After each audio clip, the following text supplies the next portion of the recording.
Did we lose her? I don't No. see her. Hello, everybody. Hey, Keiko, how you doing? I'm good. How are you?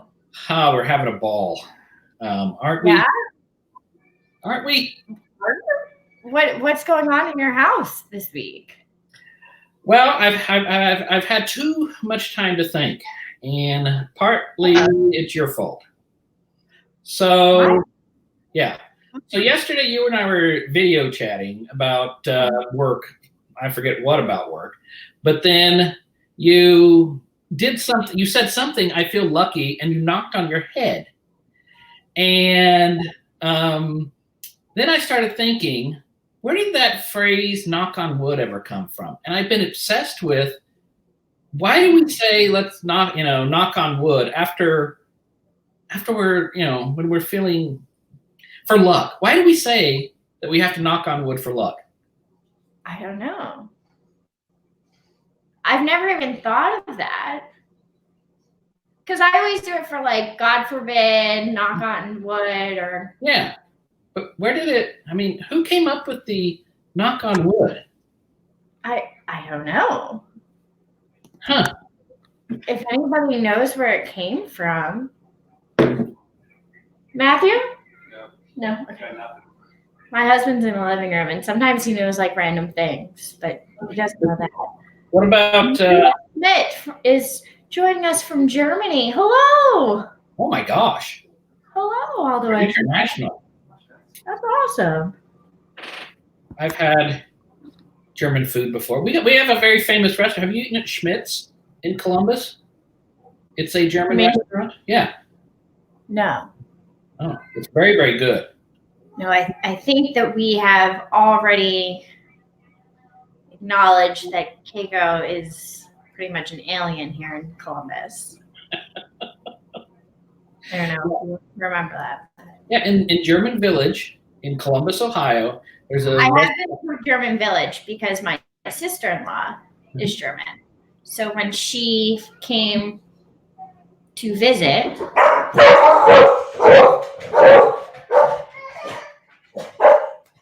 Wow. So she came to visit.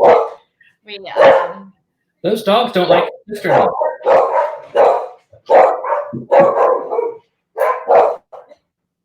Is that Amazon?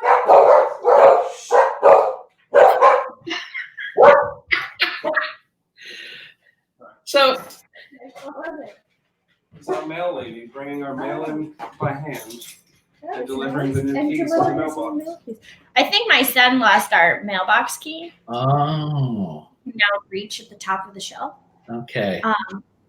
And so we've been looking all over for our mailbox key, and my husband just told the mail lady yesterday that we lost it. So she just hand delivered our mail and gave us new mailbox keys. How sweet is that?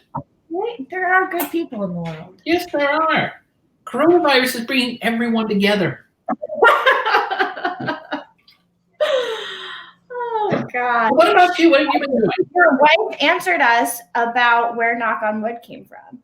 Ancient Europeans believed that trees were home to spirits, so touching the tree would invoke the blessing of the spirit within. Wow.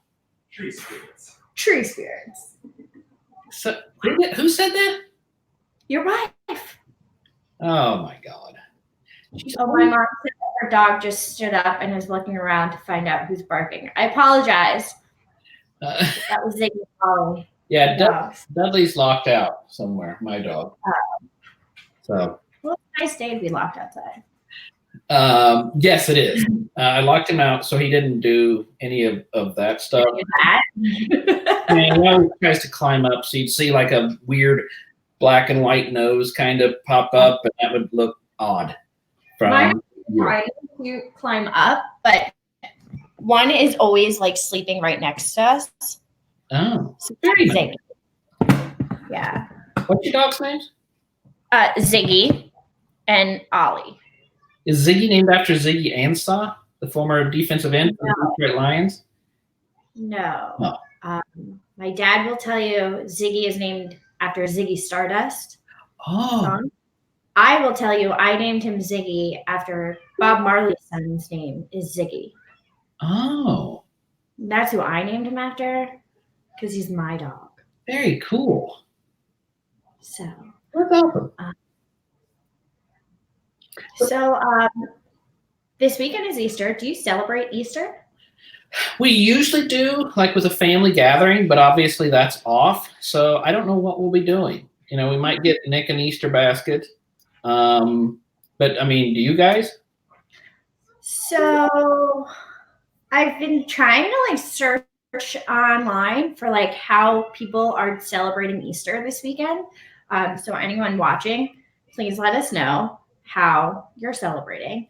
I bought for the first time Easter dyeing or egg dyeing kits. So I'm going to try and attempt to have my toddler dye eggs. Yeah, it'll be interesting. But when I was younger, I don't know if I told you this, I grew up with like all of my cousins and my aunts lived down the block. So like we all did everything together. So like our Easters looked like that. Oh, So that's like me and all my cousins. excellent. Done Easter eggs with my grandmother. Wow. And then we would make Easter bunny cookies. But for the entire neighborhood. So like that's us in her kitchen. So is that your grandma there? Yes, that's my grandmother. Very nice. That's my grandmother, my cousin Megan. Is that Nana or is that another grandma? No, that's grandma. So she passed away when I was in high school. Oh. Nana is my father's mom. So this is my Italian grandmother. And then so we would make like a bunch of dishes. And so these are the Easter bunny cookies. We made them for everyone in the neighborhood. And we had to hand deliver them, like all the cousins. And so it was like families. So my one friend Taylor, she had 5. She's one of 5. So we would have to package up 5 Easter bunny cookies. And they were like this big. We had to ride our bikes up the hill, drop them off at their house. So now that I have my own family, I'm trying to like keep some of those traditions. So I bought cutout cookies. Okay. Cutout bunny cookies. We're gonna dye eggs. Right. Basket. And I'm gonna make it's called pizzagina, but it's like an Italian meat pie. Italian meat pie? Yeah. And what's it called? Pizzagina. Oh wow. Never heard of that. It's literally like a bunch of meats. It's sausage, salami, and ham. You put it in a pie crust and bake it. My husband loves it. Wow. His father loves it too, actually. My wife's vegan, so we just go out in the yard and eat grass. Michelle says she has an Easter basket for her little guy. She'll hide eggs in the yard for him. Thought about dyeing eggs, but her mom has chickens, and they have so many eggs. Oh. Yeah. I'll go get fresh eggs from Michelle. I would love fresh eggs. Michelle, Owen is not watching a lot. What is he watching?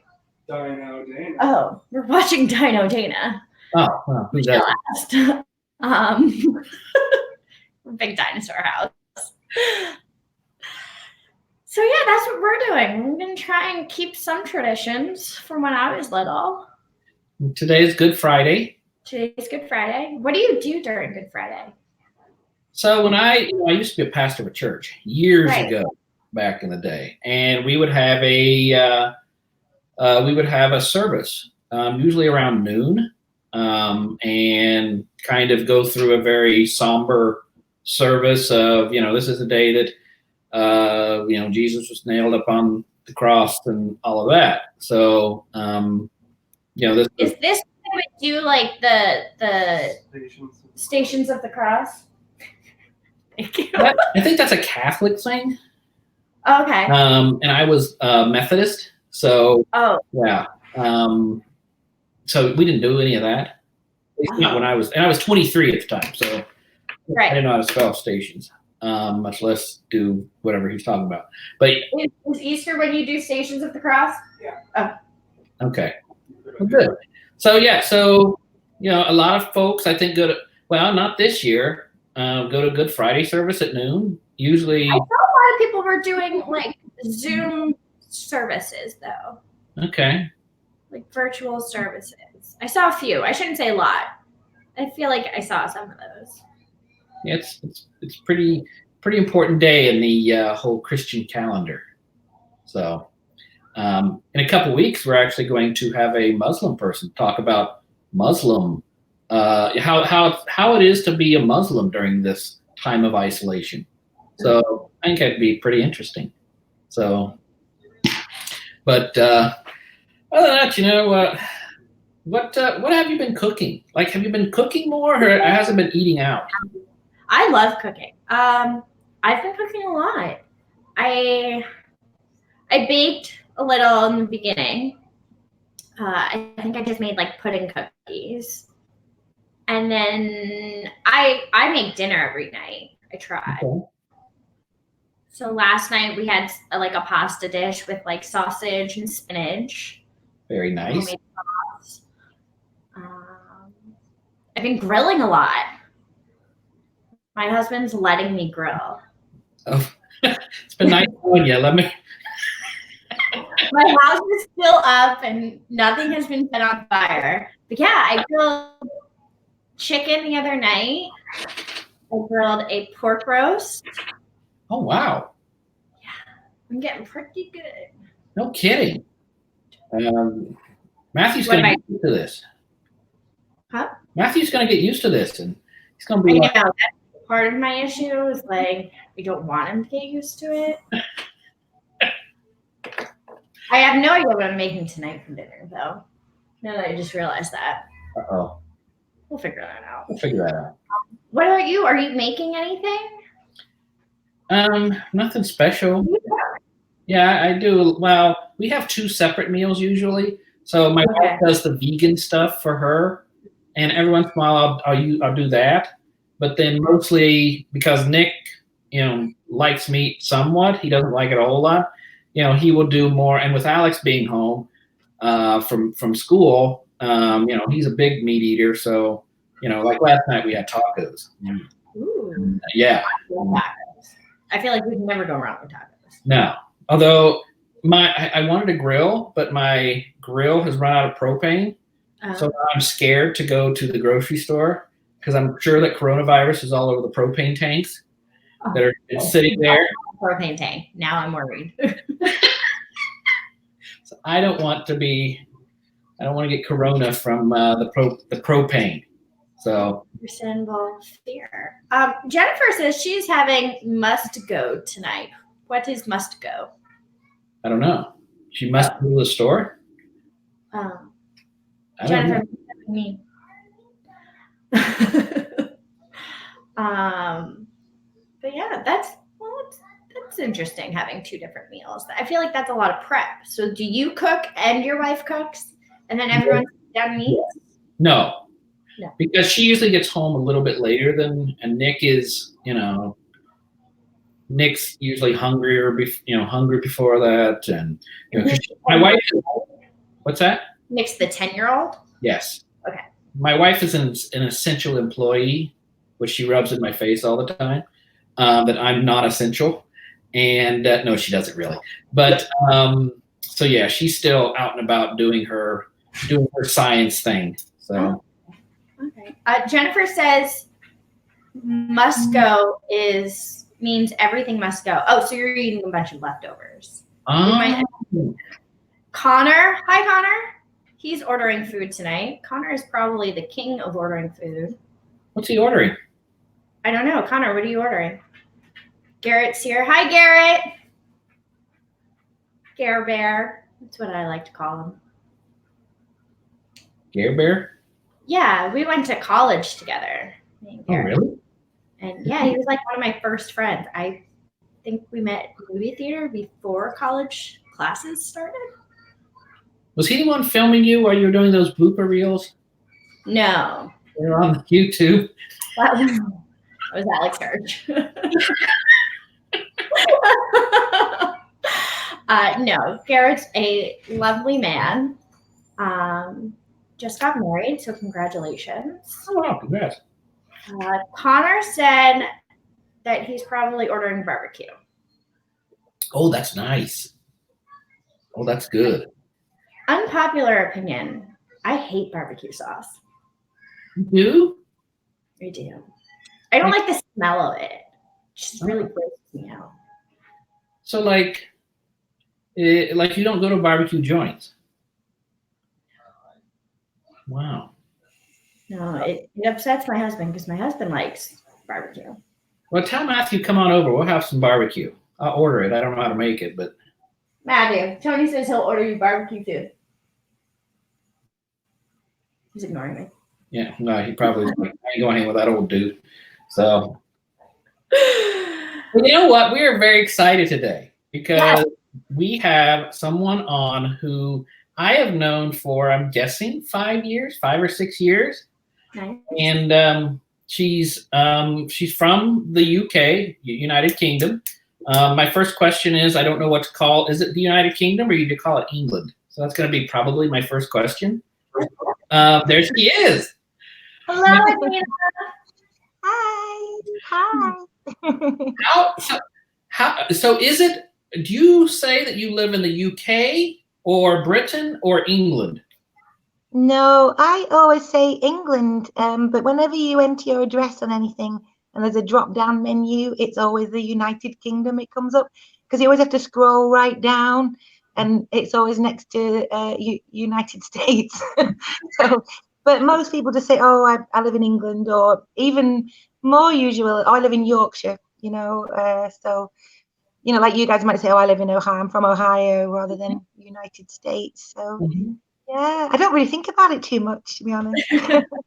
I think that this is what I've had too much time to think about. I mean, so we had a little talk about how, knock on, does England have that phrase, knock on wood? Oh, yeah, but I was quite disappointed to learn it wasn't invented by the Pointer Sisters. But that sounds really nice, the old, I knew it would be something like that, the definition, but yeah, we definitely say that here, yeah. Okay. And do you remember how you and I met? I do. You came across the song Leave a Light On For You online somewhere, and you liked it, and you asked if you could use it as a song for your charity, and I was really honored. I remember thinking that was wonderful. And then at the time, I was coming over to Nashville quite regularly, like for about a month every autumn. And it just kind of came about, didn't it? I said, oh, maybe one time when I'm over, I could come and play for you. And I ended up doing some songs at a big benefit night that you put on, and it was wonderful. Now, where is that song from? Well, that song was from her album. I originally heard your voice. My wife and I went to that movie, My Sister's Keeper. Oh, yes. And you had a song, Feels Like Home. And it was just, we were doing this movie about opiate addiction and about parents who lost kids to opiate addiction. Right. And it was just, your voice was so beautiful and so calming that I immediately looked who this person was that sang the soundtrack there. And then saw Leave a Light On For You. My wife immediately downloaded your album, and I did. And it was like, and then I was shocked because I went through your website and you could email you and you actually answered. I thought it'd be an agent. That's so nice. I didn't know that. That's lovely. That's so nice.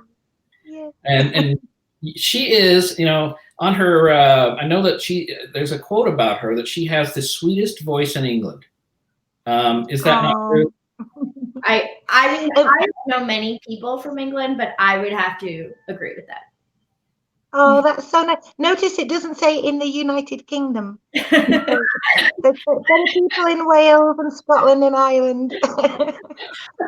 And we have Ken Gamson says hello from a Ram Club manager.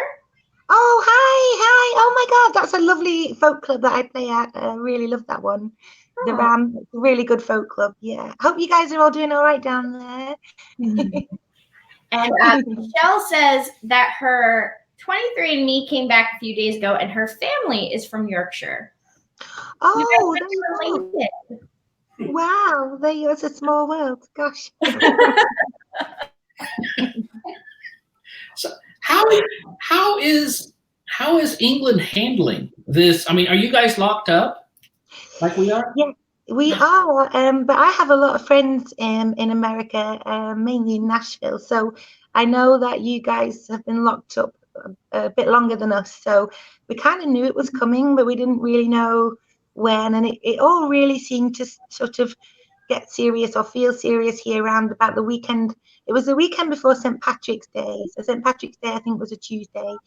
So that weekend was, for me and a lot of my friends who play, that was the last weekend any of us did a gig. And from that, and then that Tuesday, actually on St. Patrick's Day, in my head, I remember thinking it was like cancellation Tuesday, because that's when everybody decided to cancel bookings and gigs. And then the following Sunday, so that kind of all went on that week. And it was the following Sunday that Boris Johnson announced to everybody on TV that that we were going to all have to lock down. So it was kind of strange how it all, I think it took everybody different speeds to really realize what was going on. But I will say the week before that, people over 70 were advised to stay home and self-isolate. So my mum, being 76, she'd already started staying in that week before. And so that's kind of how it went. And then now it's like, it's my sister actually messaged yesterday and she said, isn't it strange how this all seems really normal now, how different life is? And we were chatting yesterday, weren't we? And I'm not going out much at all, but I went to pick up some medication from the chemist for my mom, and you had to queue 2 meters apart or down the road, and it took a really long time. And only 4 people in the chemist, one by one, again spaced out, and it was really strange. And so yeah, but we're just getting used to it, really. I feel a bit more sorry for you guys because you've been at this a bit longer, haven't you? I was going to say, I think we were doing this before St. Patrick's Day, right? Yeah, definitely. You were definitely a week or two ahead of us. I think this is week 3 for us. Week 3 or week 4. I don't know. I know it's been a month. I heard the news say a month. Weeks, that makes it. Edwina, Charlotte Lancaster and her husband are here. They said that you sang at their wedding. And I did. Yeah. Oh, that's hi guys. And Charlotte has 2 lovely sisters, and their parents live really near me. And they're a lovely local family. And I ended up singing at all 3 of the sisters' weddings, Frances and Haley and Charlotte, which is really nice. And I think that I always say it's nice when you get booked anywhere, but it's even nicer when people ask you back. And to end up, playing for the same family 3 times, I thought that was great. And Charlotte and Steve now live up in the northeast. They're a bit further up than me, and they're doing all right up there. And their little boy was 7 yesterday, I think. George, I think he was 7, but it was his birthday anyway. So hi, that's so lovely. Asking for you back. Liam Wood said that you haven't been to, am I saying it right, Merseyside, home of the Beatles, and they've really missed you. Oh, Merseyside. Say that again. I haven't been to Merseyside. Yes. To Liverpool. Yes, and they really miss you there. Oh, well, I have if it's happening at the end of the year, I'm playing in Bollington, which is really near there. I've got a gig. And it's really hard sometimes to get everywhere. I try and go all over the country, but you have to get someone to give you a booking. So it's not really always up to you but I try and get at least within a half an hour of everywhere once a year. That's what I've always done. So, Bollington Arts Centre, which is in Cheshire, which is the county next door. That's late at the end of the year. I mean, obviously all being well, but Merseyside is it's the county that Liverpool is in, and that's where my mum's from. So I always enjoy playing in Liverpool. There's a lovely folk club there called the Wirral Folk Club. And I'm due to play there again too. So I might give them an email for playing next year. And thank you for the nudge. Amy says she went to university in Yorkshire. She heard your song on My Sister's Keeper and started listening to your music after Oh, hearing. that's so And nice. she often plays Want You to Stay, and she thinks it's a fabulous song. Oh, thank you. It's one of my favorite songs that I wrote, because I wrote it with a friend of mine, Natasha, and we wrote that when I was living in Nashville about 15, 16 years ago. And we wrote that one day, and it was inspired by the one time I ever asked anybody out for. We were talking earlier about romance, and I really fancied this guy, and I decided to ring him up and ask him out. And he said, even though I knew he wasn't interested, and he said, "Oh, I would, Edwina, but I'm in the middle of a really good book." And I was so embarrassed, and I don't think he even realized I was asking him out. So I did. That was it. I just quietly got over it. And then one afternoon, Natasha and I, we wrote a song, and it was what inspired it. And so I've even sung that song in front of that guy actually years later, and he just completely didn't realize over his head. Did you ever tell him that you wrote that song? No, you didn't. No. Wow. So you were kind of like Taylor Swift before Taylor Swift, writing. Oh my God! What a nice thing to say. That's such a nice thing to say. Oh. So has music, throughout this, has music kind of kept you sane, or your mind? Yeah, I think it has, and it just kind of happened by accident, really. I think it's a mixture of two things. All my musician friends starting up different ways of being able to play and broadcasting it on Facebook and things. And the other thing was a lady called Lisa emailed me a couple of weeks ago, and she just said, "Hi, Edwina, I hope this isn't too cheeky, but my sister and my daughter have got birthdays coming up the first week of April. Is there any chance, if you're not doing anything, you could record a video song for me to show them?" So I kind of figured out how to do that. And then I put a message on Facebook, on my post on my Facebook page, saying I've had this lovely email, and while I'm at it, if anybody else would like one. And I'm still getting requests, which is amazing. So 2 weeks later, I'm still doing them. So that's actually ended up giving me something to get up and wash my hair for, and just something to do every afternoon. And then I put them up at tea time. And then another thing is that you mentioned, Keiko, about Zoom. So our local Slimming World lady, who's actually a friend of mine, launched a sort of online slimming group with this Zoom, and I'd never heard of it before. Oh, actually, what happened first, she's actually in a rock choir, and it was the rock choir group that did this Zoom. So we all started hearing about Zoom, and so a couple of the local acoustic clubs that I like to go to when I can are hosting Zoom acoustic nights. So you can I just sit here, and we're all there. You can have a drink and all chit chat and play a song, and it's like being at the acoustic club. So music really has definitely, I think, kept me going. And in fact, I feel busier now than when I'm doing my gigs, which is weird. Awesome. It makes it like a nice little community that you can all like sing together. That's awesome. I love that. So you're going to sing a song. I mean, in fact, Stuart Meadows said he's looking forward to hearing from you. He's watching now from Huntingdon in the UK, and he's looking forward to hearing you.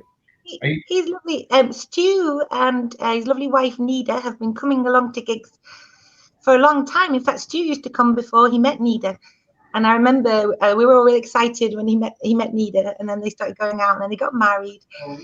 And they're a really nice couple, and I hadn't seen them for years. And earlier this year, I did a gig down in Suffolk, which is just north of London, and they came, which was really nice. Oh, actually, it might have been last year, not this year. So hi, Stu. Yay. So can I ask this before you start? Sorry. So you talked about singing for weddings, and this is kind of an odd question, but what the heck? Have you ever sang for a wedding for the same person but two different spouses? Oh. Oh, no, but I have sung at 2 weddings and they got divorced. Oh. Well, but I've never been rebooked to sing at somebody's next wedding. Not yet. Not yet. We still got time. Okay. I know you sing at a lot of weddings. I do, because the songs that I write, like the one "Want You to Stay," they're not wedding songs, they're not love songs, they're really miserable. So I'm usually booked to sing "Feels Like Home," which of course is by Randy Newman. And then if they'll say, oh, and if you could do us an hour or two of nice music during the reception in the afternoon, I always just do covers because none of my songs are appropriate, none. And so I've built up a nice repertoire of love songs like Annie's Song and Wonderful Tonight, To Make You Feel My Love, just anything that's not about heartbreak and gut-wrenching misery, really. Where do you get your inspiration to write your songs? Do you know, it's weird. I don't really know. The first time I actually sat down and had a go at writing a song was after going along to an open mic night in 1999. And I'd been playing around the folk clubs and stuff before that, doing open mics and always just learning covers. And everybody at this club, most of the people wrote their own songs.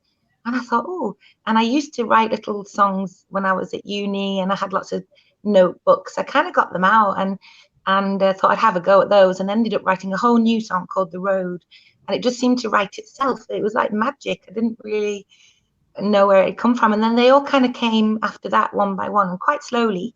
And then I started doing some co-writing with other people, which was really nice when someone asked me I wanted to do that. So that's always it. And I always found you got the song written quicker when you sat down with somebody else, because you sort of maybe bounce off each other. Right. And it's very easy on your own just to think, oh, I can't think of anything else for that now, I'll leave that for a bit, and then 5 years go by and you never finished it. So all different things really, they just tend to tumble out. I wish they would tumble out a bit more often. But most of them tend to be love songs, I'll be honest. Most of them seem to be based on the theme of love, on the slightly unrequited, miserable end of the spectrum, really. So. Wow. So do the words come first or the melody? Oh, that's interesting. For me, I'll be driving along or something. I get a line in my head and it's always got words and a melody, but it's usually just a line. And if I can remember that tends to turn into a chorus or the first line of a verse, and the rest of the song then comes after that. So I end up with the melody and those original words, and then I kind of fill the rest in. And that seems to be how it goes for me. If I write with somebody else, you tend to just have a starting point, and it's usually one of you plays a song idea that you've not finished, and then the other one plays a song idea that they have not finished, and you end up just landing on one and finishing it off, and that tends to be how that goes.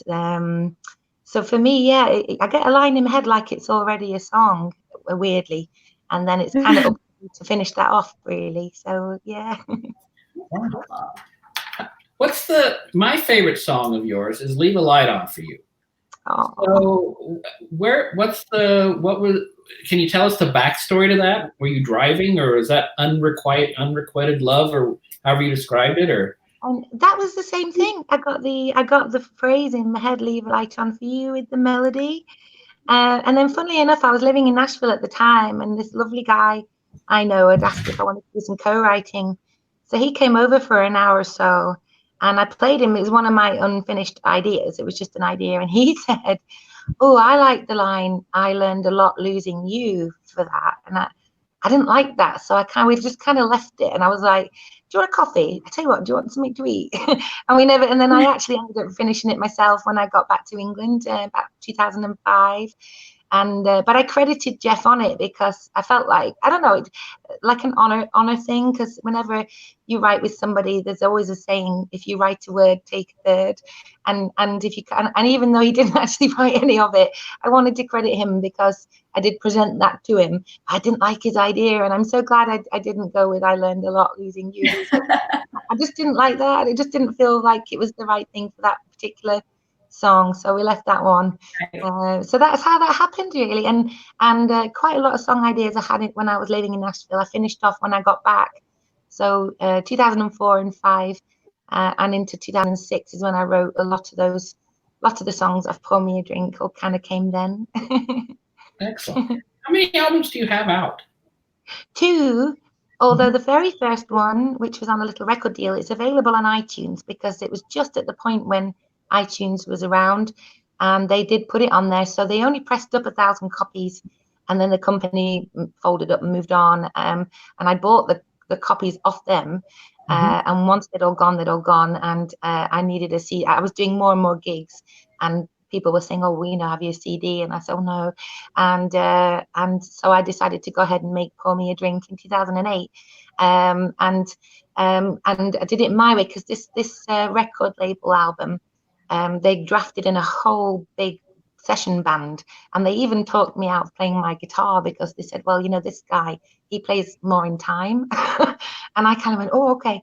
And even though they were really nice and it was a nice album, it was just nothing like me, apart from I wrote the songs and I'm singing on it. The songs were all completely arranged with piano and all kinds of stuff.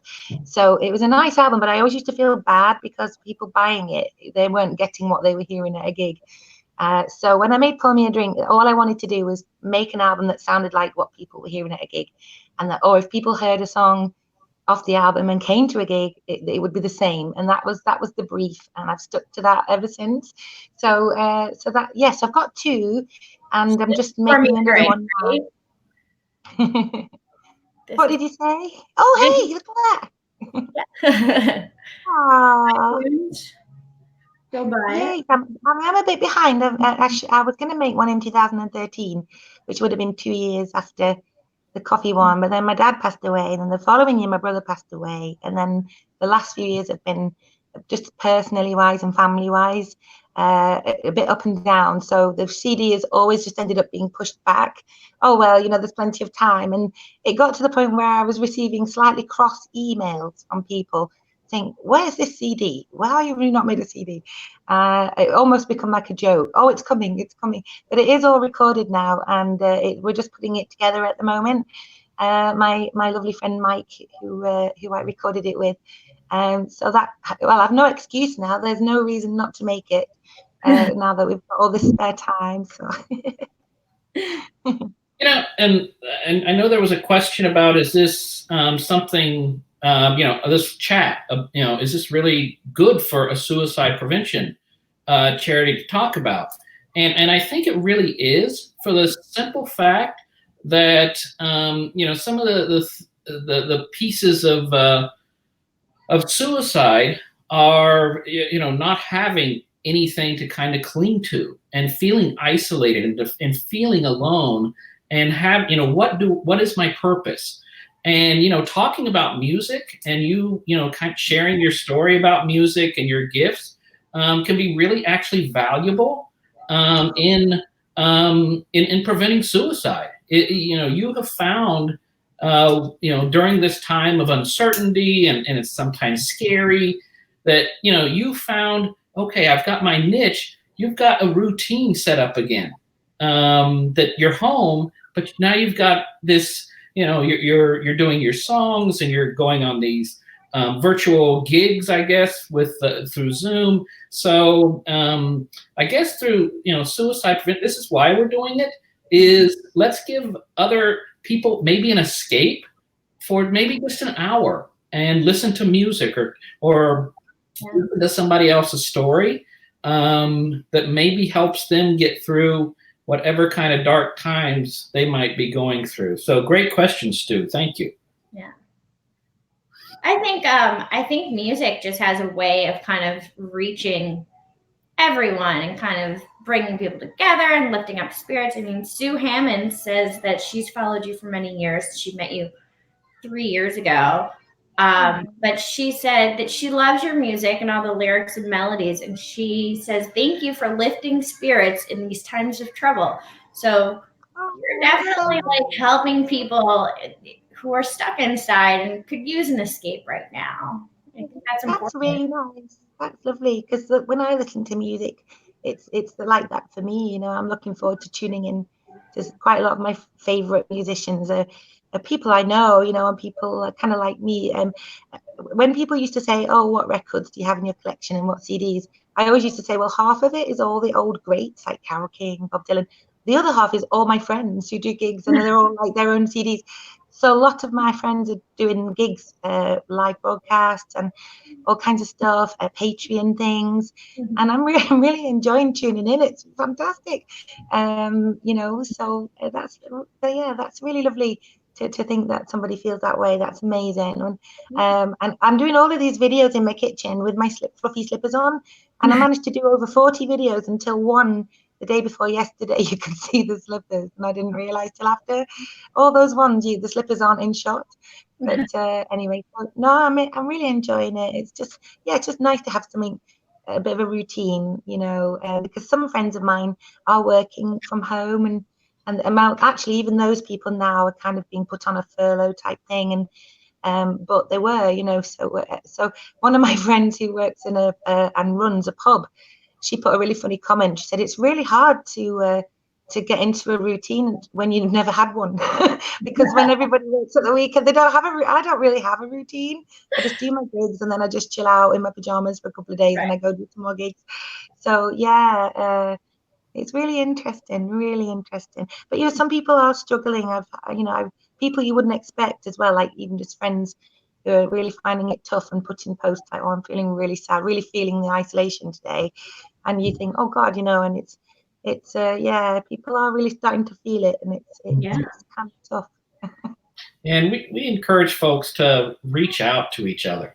You know, even if it's FaceTime, even if it's a phone call or an email, just having someone else care, you know, feel like, you know, that I'm cared about, I think is really, you know, can really, we have a person over here in the States, a guy named Kevin Hines, that he jumped off of the Golden Gate Bridge, and he lived. And he says in his story that if one person, while he was walking on the Golden Gate Bridge, would have said hello to him, he wouldn't have jumped. So having that one person just kind of reach out is really, you know, could really honestly save a life. So, but you're going to sing us a song, correct? Okay. I think I can make you bigger, Edwina. Hold on. Oh, you don't have to. Make me smaller if you want. Okay. I'm going to do Leave a Light On for you because it feels like a really nice one to do, I think. So, all right. Keiko, hide me. So she can be bigger. What did you say? I said hide me so you can be bigger. Oh, no, keep me small. Thank you.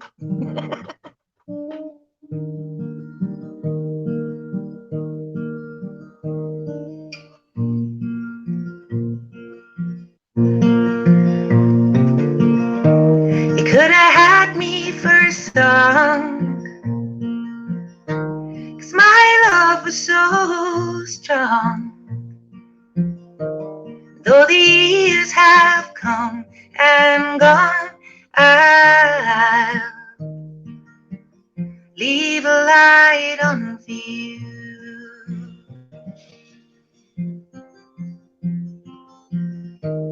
I remember the day you went away, and I missed my chance to say that I leave a light on for you.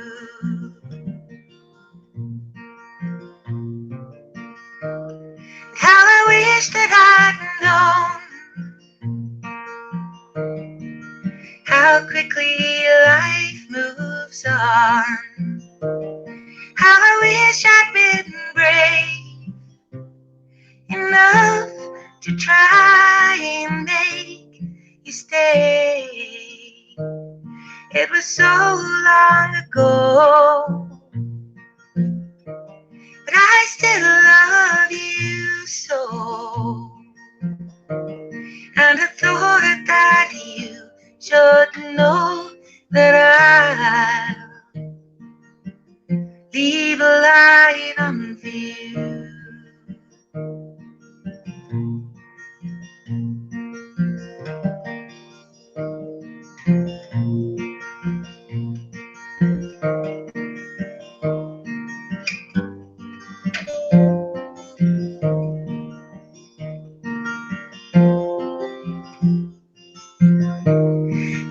too young and free to think things would ever change.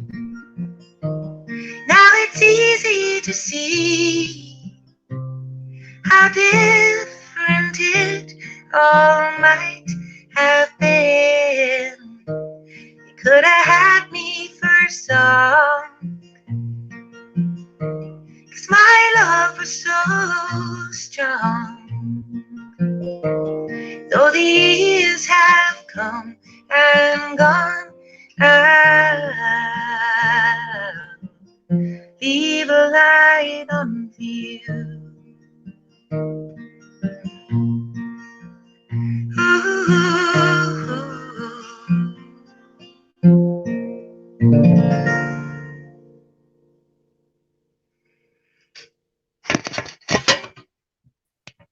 I'm hoping this is still on, because my screen went blank, so I'm really hoping you're still there. Where are you? Are you still there? Yep. The screen went black, and I thought, oh my God, should I keep going? What should I do? Oh, no. Live broadcast. You're good. You froze on our screens, but if you want to keep singing, Beautiful. I love listening to you. Yay. Yay. I don't know why the screen, it just went blank. I'm not used to doing this kind of thing. And yeah, just halfway through, my screen went blank on the phone here. I thought, oh no, am I still on? I don't know. So. No, That was beautiful. Oh, thank you. Honestly, I can't look. My hands keep catching. Don't your hands look big on these? They do look a little bit. I mean, they're quite big anyway, but. What is? Do you have a favorite song? Oh gosh, I do. I think it's a Van Morrison one. It's such a toss-up because there's so many good songs. Will You Still Love Me Tomorrow is one of my favorites. And quite a lot of Van Morrison ones I really like. And Bob Dylan, love Bob Dylan. So yeah, it's usually songs by those kind of guys. Oh, and then some songs by some friends of mine. My friend Alice is a wonderful songwriter, and I once got one of his, when he made his first album, he gave me a cassette with all the mixes on to just see what I thought. I got it stuck in the car and I couldn't get it out. So a bit like on How I Met Your Mother, when they get and I would walk 500 miles, like a single stuck in the car. So he always has that song. So I always had Alistair's songs, so they're all favorites. So yeah, definitely have my faves. And you told us a story yesterday. You've actually met Sir Paul McCartney. I have. Although, I mean, it was a chance encounter outside the Royal Albert Hall, and I was lost in my own world having a cigarette, and I just noticed somebody was talking to me. I looked up, and there was Paul McCartney and Heather Mills, and they were asking me, did I know the way to door 9? And all I could come up with was, ooh. So I did that, and I just kind of went like that, and he kind of smiled, and I think I got the impression afterwards. I thought about it. He probably gets that a lot, and he gave me this bit of a sort of nice smile and thank you, and off they went, you know. And I remember looking around thinking, did nobody see that? Did nobody see that? There was only me, and so that was But Paul McCartney is like really friendly, and my friend Mal used to work at a really lovely music shop called Hobgoblin in London, and they had a repair bit in it, and loads of people would go in there, and Paul McCartney would go in there, just call in, drop something off, like drop off a guitar or something, and then come and pick it up. Really friendly. So yeah, nice fella. Really short. I was really surprised. Well, so what did you want to do another song? What? I can. Would you want me to? I could do the Hold Me one that you said you liked yesterday, if you like. Yeah, absolutely. That'd be great. Well, this is one of the requests that I did the day before yesterday. Actually for a lady called Heather Penny. This is a song that I wrote with two friends. Back in 2007, I was in a trio with two friends, and we were called Hummingbird. Kathy Burton and Amy Wadge. And now Amy has gone on to do really well. She gave up around just after we broke up with the trio. Amy started a family and became pregnant, and she kind of thought that was it for her gigs. You know, she was like me, went around gigging, and she started doing a lot of songwriting with up and coming artists. And one of the young guys that she wrote some songs with, he went to her house in Cardiff, was Ed Sheeran, and very young Ed Sheeran. And all these years later, they've still kept in touch, and she co-wrote the song Thinking Out Loud, and she actually won a Grammy. They won it together. Oh, yeah. It's such an amazing story, and this is the girl who thought, oh, that's it now. I've done my gigging, and now I'll settle down and have a family. And, you know, and for that to happen, we're all just so happy for her. She's so down to earth as well. And, you know, she's great. So, yeah, really, really exciting, you know, so exciting. So, this is one of the songs we wrote for Hummingbird back in the day.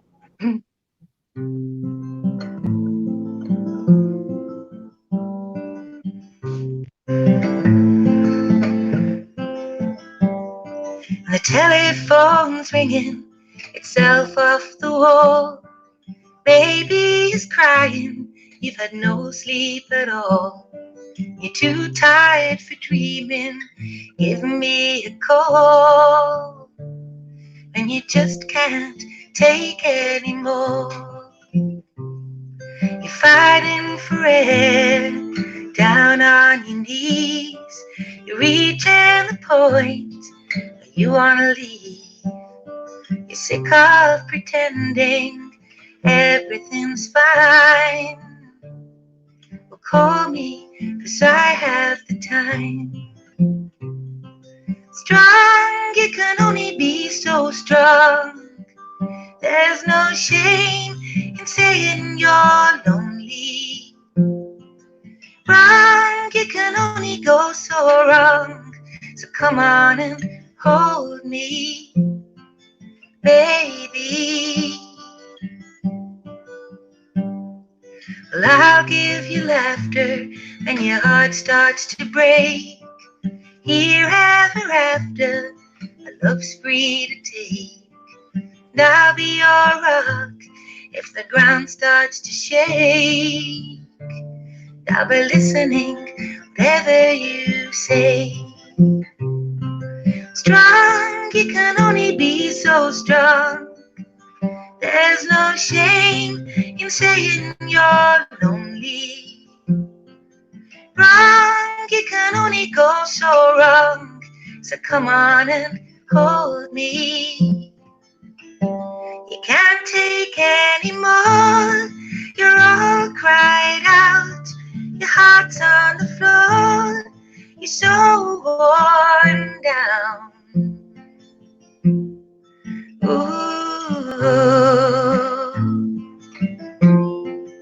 ooh.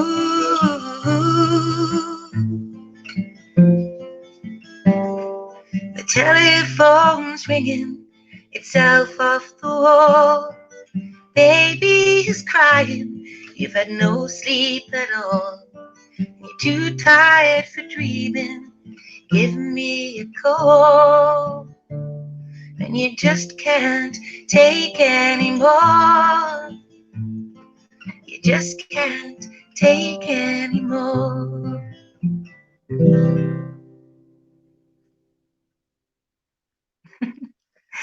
It went blank again on the screen. I hope you're still there again. Hang on. Yeah. Excuse my big hand. We're still here. That was amazing. Yeah. There you go. I don't know why the screen's going off when I play, but yeah. Thank you. But that was amazing. Yes. Oh. Such a soothing voice. You really do. Oh, thank you. How do we connect with you social media wise? Well, I have a Facebook page. I never ever did it. I think I did a Twitter for about 5 minutes years ago, and you couldn't really say a lot. I remember because I'm a chatterbox. I was like, okay, 120 characters. I thought, no, that's not enough. I didn't really get it, and so I just decided I had a music page on Facebook because I really liked it when we all had a MySpace music page because I used MySpace for the music. Yeah, and I didn't really use it for social media then, as we know Facebook now. Like it was more for music, a couple of songs and gigs and stuff. It was great. So the Facebook seemed a lot more like that. So I decided on the Facebook page. So now it must be getting on for 10 years since I had the music page. And I just have that. So I have my website, edwinahayes.com, and even on the first page of that, it's just a scrolling Facebook page feed. So because I have a personal one too, so on the personal one I might put, oh my God, really tired today on third cup of coffee, can't wake up, and possibility of getting dressed, 30%. And then over on the music page, you keep it really nice and professional. Oh, got this gig coming up, whatever. So I do have a personal one, but yeah, Facebook and my website, really. That's about it. And then you can order your album. They're still on iTunes and such. Yeah,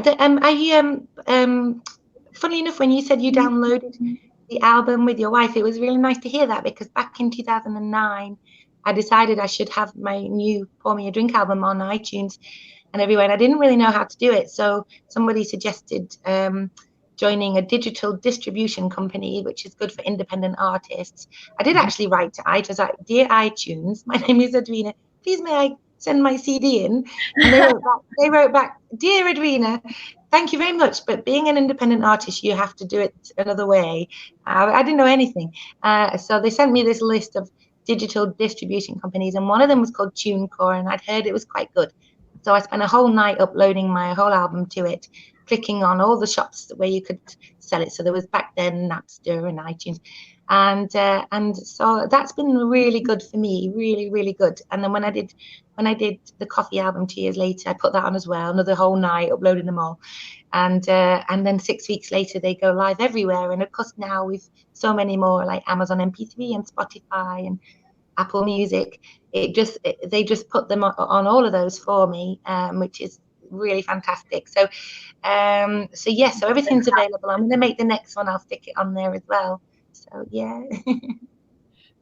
It's so interesting to me that we have people on from Germany right now. We've got people on from the United States, from the UK, and the majority of these folks are usually not tuned into our little thing we do.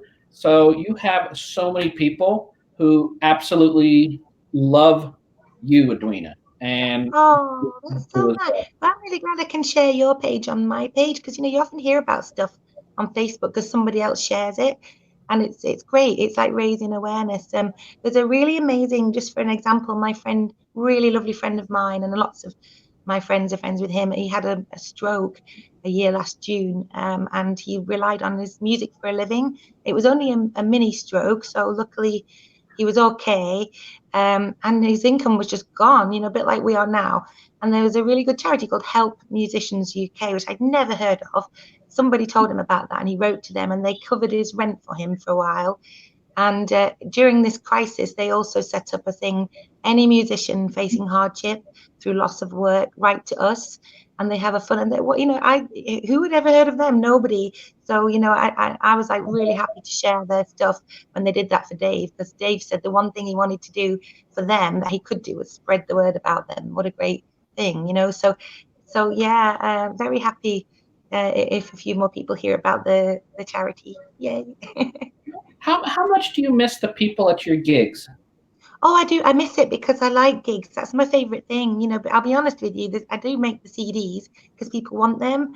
I'd be happy not to make any CDs and just gig all the time. I just like the live gig. That's what I love. I like everything about it. I like arriving, usually a bit late. I mean, not late, but I mean just a bit last minute. I like the camaraderie. I like getting ready, and and then I like the drive home after on the post gig high. It's just wonderful. I love it. So for me, it's all about the live gig every time. It can be at somebody's living room, or it can be the Royal Albert Hall. It doesn't really matter.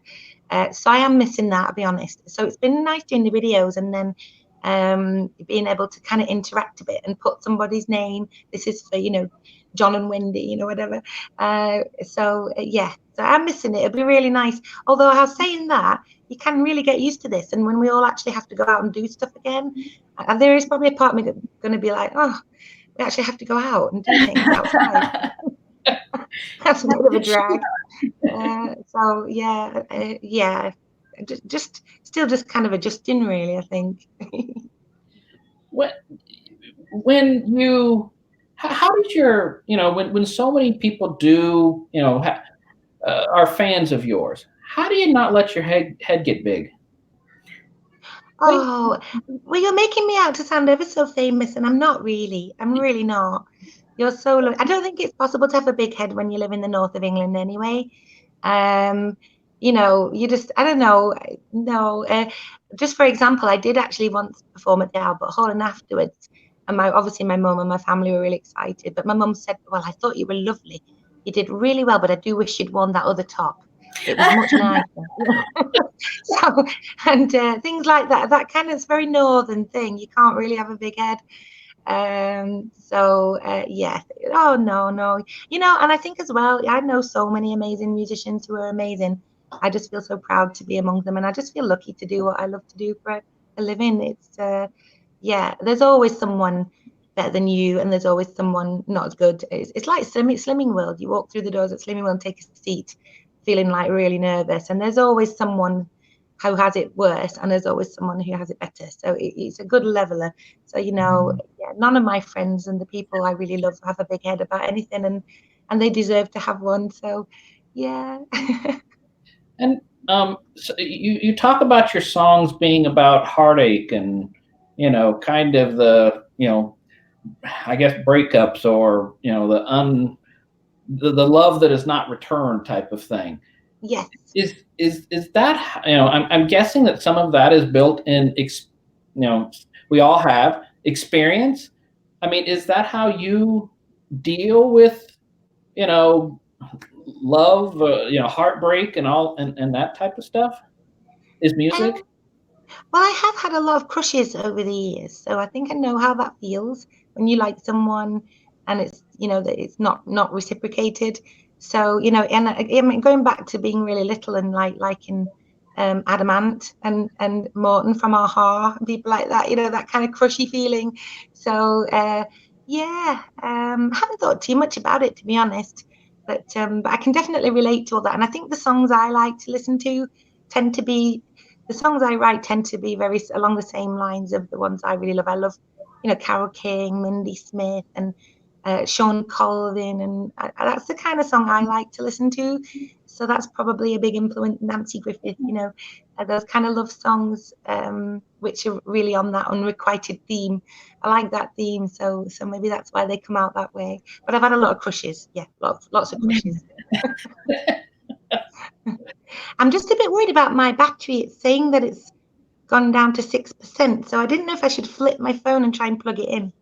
Or I didn't know how long the show is going on. I'm a bit worried. I don't want to just disappear. We're a little over an hour. So I was going to say, do you want to, we can say goodbye. You could play us out. We could, however you want to end this. Well, I've got this phone balancing here so that I could do one more if you like. And then I think that's going to be me. I'm on 6%. Yeah. So. And then I'll figure out another time. I'll figure out how to charge and perform at the same time. So I'll just see if I can do it now, because it's gone a bit dark. So hang on. Just excuse me a sec. Just gonna go see No, let's see. I'm so non-technical. Sorry. Oh no, you're fine. And we want to thank you so much for doing this, Edwina. I mean, this is such a treat. Yay! Thank you for having me. Thank you for sharing. Beautiful song. The other way. I don't know how that's. Just one sec. It's very high tech, isn't it? Hang on. This is the virtual world now. There we go. Oh, the camera must be in a different spot. Yes, you are upside down, but it adds a new element. Am I upside down? Oh, well, hang on. Let's try this. There you go. Okay, hang on. Sorry about this. Don't be sorry. All right. one more song, and we'll have you play. I like that idea. Oh dear. It's not going to work with it plugged in, I'm afraid. Oh, that might work. We could watch you. Oh, quick, tell a joke. Tell a joke. A joke? Yay. Oh, there you go. Perfect. Because I can't come up with a joke. I'm on an angle. Is that all right? No, you're good. I could be on because now it's charging. So I just try not to breathe and knock it over. Just don't forget. So I'm doing a song. Doing a song. You play us out.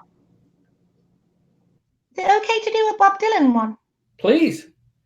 Yeah. Would love it. This one is called Tomorrow is a Long Time. Oh. Oh my God, sorry.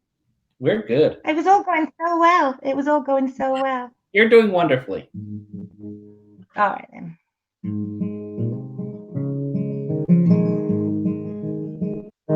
Live today was not a crooked highway. Live tonight was not a crooked trail. Live tomorrow wasn't such a long time.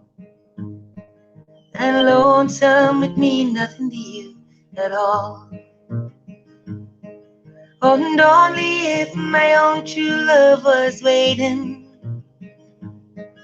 and if I could hear her heart softly pounding, only if she was lying by me, then I'd lie in my bed once again.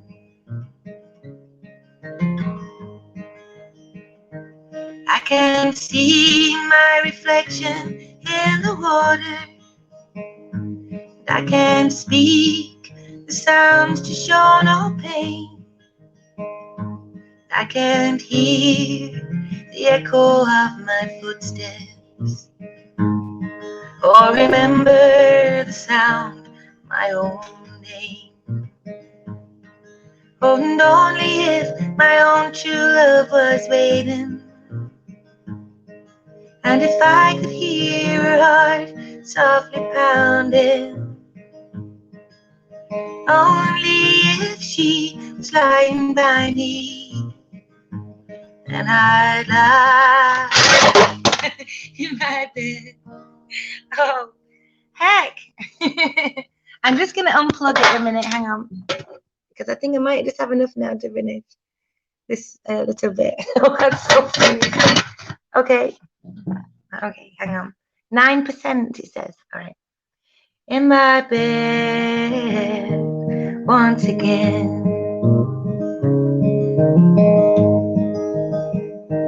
There's a beauty in that silver singing river.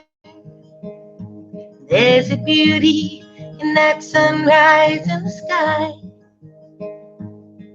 None of these, nothing else can touch the beauty